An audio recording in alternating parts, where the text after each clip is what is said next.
Low energy, unfocused, foggy? You might be dehydrated. Whether it's hot yoga, over 100-degree weather, or too much sun. Gatorlight, with a specialized blend of 5 electrolytes, was scientifically designed to help move fluids into the body faster for rapid rehydration. Shop now at retailers nationwide. Gatorlight hydrates faster than water. Is it in you? Symptoms noted are signs of mild to moderate dehydration. Consult a healthcare professional if symptoms persist. From the Fifth Quarter Studios in Madison, Wisconsin, you're listening to Coach Unplugged. And now, your host, Steve Collins.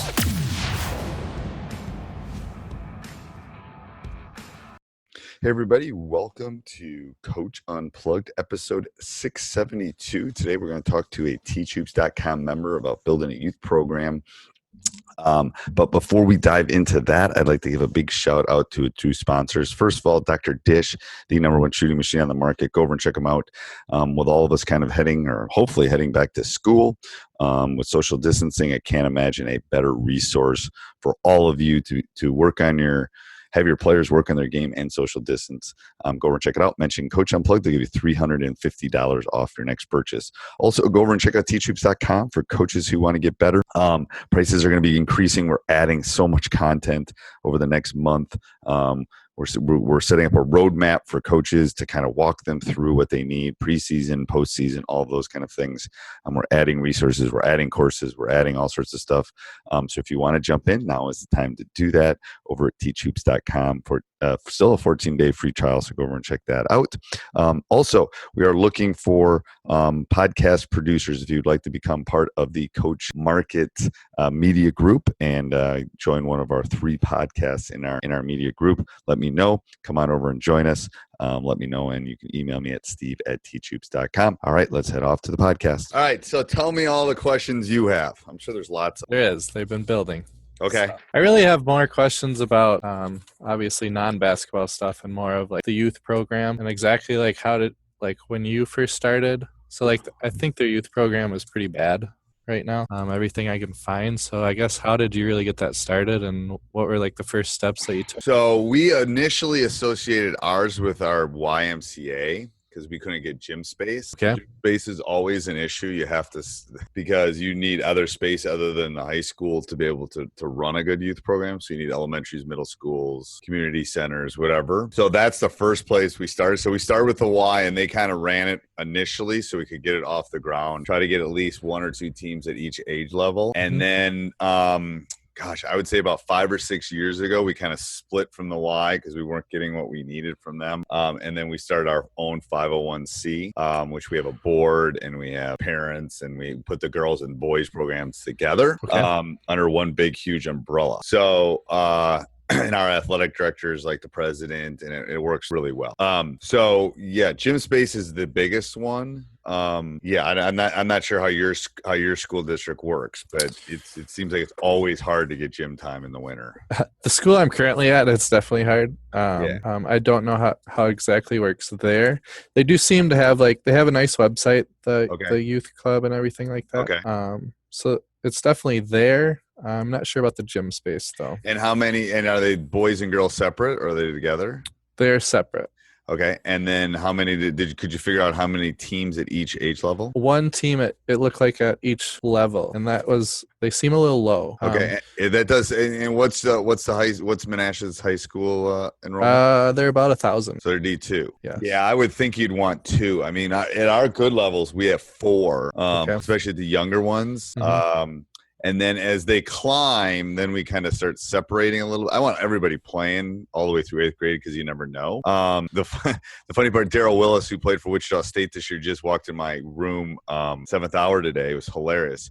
And he's like 6'8". He couldn't make a left-handed layup when he was a 9th grader, and he's left-handed. So you never know where the development's going to come. So you don't want to turn kids off. You want to. The only reason we don't have teams is we don't have enough coaches. That's the only reason we turn kids away. You obviously have to differentiate. You don't have the same kids taking calculus as taking algebra. So you have to differentiate at some point. And I tend to do that more at the middle schools once they start getting up that, 6th, 7th, 8th. It's like, all right, here's 10. and then we kind of come in. Ideally, we haven't figured this one out. Ideally, we wouldn't have parents coaching. I haven't figured out that yet. And this is 30 years. But we do a big part of the selection process. So I have my coaches and my entire staff come in and help select, because I want every kid to have an opportunity to make, especially in 7th or 8th grade, make that top. Otherwise, it becomes this whole self-fulfilling prophecy kind of thing, Okay, yeah. I was in the A team. Why aren't I in the A team again? And it's like, well, we're going to pick the teams, then we'll figure out the coaches. So there has to be a work with that. Okay. But I think a key thing with, and I've said this before to other people, I think a key with this is you got to get out. This is something I don't do it as much because I'm too old now and I don't have enough energy to do it. I used to go out and run clinics at the elementaries on the south side, free stuff. We did Saturday morning stuff where we would, I'd have my varsity guys during the season come in and we'd do like a free, like 45-minute, like little dribblers kind of thing. Basically got to become, a marketing genius, to be honest with you. And you got to make it like, and that's why we moved all the way down to I think 2nd graders, because I got to get my claws on them before they get into hockey. I got to get my claws into them before they become swimmers. At least show an interest. Otherwise, I lose them. And swimmers and hockey players, by the time they know they're swimmers and hockey players by 5th grade. Sure. Yep. So I really want to go down and get them. So that is a huge thing that's a huge community thing. That's a huge, it's a good PR thing. Parents are seeing you out at the games, all that stuff. And I don't know if I've told you this before, but it's like it's a 5 to 7 year plan to turn most things around. My initial first run was a little less than that, but I got an NBA kid coming through. Yeah, that always helps. That helps a little bit. Did you have were your numbers low when you started, like at the youth? When the person who I took the job from, who was the head coach for 2 years, it took him about 2 years to get to numbers where they were steady and grow. And then after that, after word got out, we had earlier tryouts in the fall to get kids involved. Then it's been kind of a steady, and then it's kind of it kind of ebbs and flows, whether it's straight across or up and down. Yep. But it's been pretty consistent. You're never gonna, we're a school of 22. We're almost twice as big as, and we're not gonna have 7 teams because there aren't 7, that many 7th graders that want to play basketball that come through our feeders. So, I think a realistic or a good goal for you to try to get 2 at each level. 10 kids. And another thing about youth teams is I like to keep them. I don't like more than 10 on any youth team ever. And it's hard sometimes with practices for the coach, and they got to think outside the box. Hey, everybody. Hope you're enjoying the podcast as much as I am. Please go over and check our website, teachhoops.com, for coaches who want to get better. 14-day free trial. It's got office hours. It's got one-on-one calls. It's got handouts. It's got practice plans. It's got how to do it's got a roadmap for you. That's what you need, a roadmap. So go over and check that out. Again, it helps us keep the lights on. It helps us keep this train a chugging. Subscribe and like. We would love that. If you love these podcasts, especially on Apple and Spotify, if you leave us a 5-star review, we would really appreciate that. All right, let's head back to the podcast. I don't want 12 or 14 on a team because half of them are sitting. I want them playing. Yeah, that makes sense. Yeah, because they're actually in some of Nash's in New London's conference. Right. Where I'm at now, and they explain who's in that conference, because I taught in Wausau for a while. So they used to be with Appleton. Correct. Okay. Yeah. But now it's New London, Menasha, Xavier, Seymour, West De Pere. That's a bear of a conference. Yeah, it's pretty. Murphy's got to be done. I think he's got 2 years left until his son's done. I think so too. Yes. Shawano is in it, and then Green Bay East and Green Bay West. And where do the other 2 Green Bays go then? They're with the other Green Bay schools, but yeah, they have Green Bay West and East come down by us. And are they smaller? Is that why? Green Bay East is D1. Green Bay West is D2. Then Preble, and then that's interesting. Yeah. Okay. Yeah, because when I was coaching, it was Menasha was in the Valley because I went to Lawrence, so I knew. Okay. Yep. I think that's just as tough a conference. Yeah, it is pretty tough. Yeah. But, I think that answers. What I was gonna say is because even right now they have at the JV, they only had 1 JV team this year, and no freshmen. No freshmen. Where they ended up combining them. Partially it was due to grades. Okay. So they kicked some guys off, but they really didn't have numbers. They only had 10 on their JV team. Okay. So I think I would say you got to treat this almost like you're a football coach. Is you need numbers initially. Yep.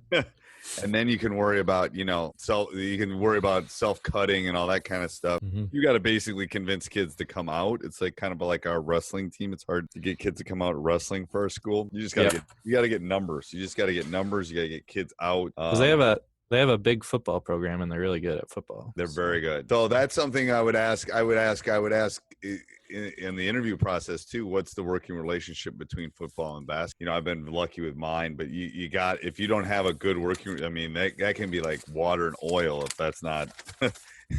We got to be on all the same page. I don't want, is the football coach telling them not to go out for basketball? Well, then you might as well not apply, kind of thing. Yeah, and maybe you got to do some digging on that. But there's. Yeah, in a school of 1,000, I think you can have a lot of 3-sport athletes. I think this is my personal opinion. Our school, we end up with more 2-sport athletes because it's really hard. It's really hard to play 3 at a big school and be competitive. Yeah, so you got to be good at all of them. Yeah, gotcha. Oh, that's good. Another big topic I know that's going to be with them is parents. Obviously, just curious how you go over your preseason meeting with them. With the parents. I think most issues in the world can be solved by communication. So I think especially as a new coach, you got to over communicate rather than under communicate. I would convey that they're not my enemy. They're my ally. Most problems from someone that's taught 30 years. And I can tell you this from having, I don't even know how many kids come through my class, is most problems come about because of lack of communication. Somewhere in the triangle, player, parent, or teacher. Or coach, whichever way you want to look at it. And when those 3 aren't communicating, and usually the kid to the coach and the kid to the parent is poor communication because they're teenagers. So that's where you got to kind of gap that and make the bottom part of that triangle. It's the math teacher in me. So I over communicate. I find great parent reps that take care of most of it. I'm communicating very little with my parents, but I'm communicating to my assistant and I'm communicating to our parent rep, and we have basically a triangle. Then she sends it out. I don't need to be contacting all of them, but I want them to know what's going on.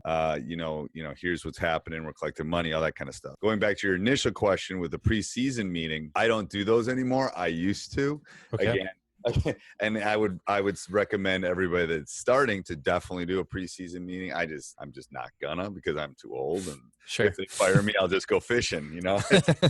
I don't care anymore. So that's why I don't do it. And everyone kind of knows how my ship runs, so that's okay. What I think you need to do, especially in that preseason meeting, is you need to talk about you got to talk about your expectations for the entire program. You have to talk about how you're going to communicate with them. You're going to talk about vacation policies. What's going to happen when Johnny decides he wants to go, not a big deal for basketball, but let's say he wants to go see grandma over winter break and miss practice for a week. How are you going to handle that? How are you going to handle unexcused absences? How are you going to handle kids that aren't passing? All that kind of stuff. I, again, don't do it anymore. I had a list of 12 things, had everybody sign and handed it out, collected it. Again, don't do it because everybody kind of knows my rules. If you miss practice, I don't care what the reason is. You don't start or you don't play right away. All that kind of stuff. I communicate that to them. They might not agree with it, but they've heard it. And I explained the reason behind it. I said, I'm not punishing your son by not starting him because he was sick with the flu. I'm rewarding the kid that's there. Your son's still going to play. I'm not telling him he's not going to play. He's not going to start because he wasn't here. He missed the lesson, basically, is the way I do it. So, yes, I would talk, and this is something I had an assistant principal on my staff when I started. He was actually the one I took the job from.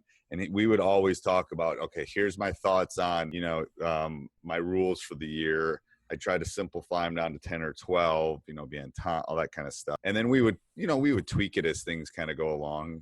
Great thing to run by your athletic director. But I think it's really important for the kids and the parent to be at that preseason meeting. Hey, everybody. Hope you enjoyed the podcast. Make sure you subscribe and like, leave a review. We love those 5-star reviews. You're going to leave a 1-star. You can skip to the next podcast. Also, go over and check out teachhoops.com for coaches who want to get better.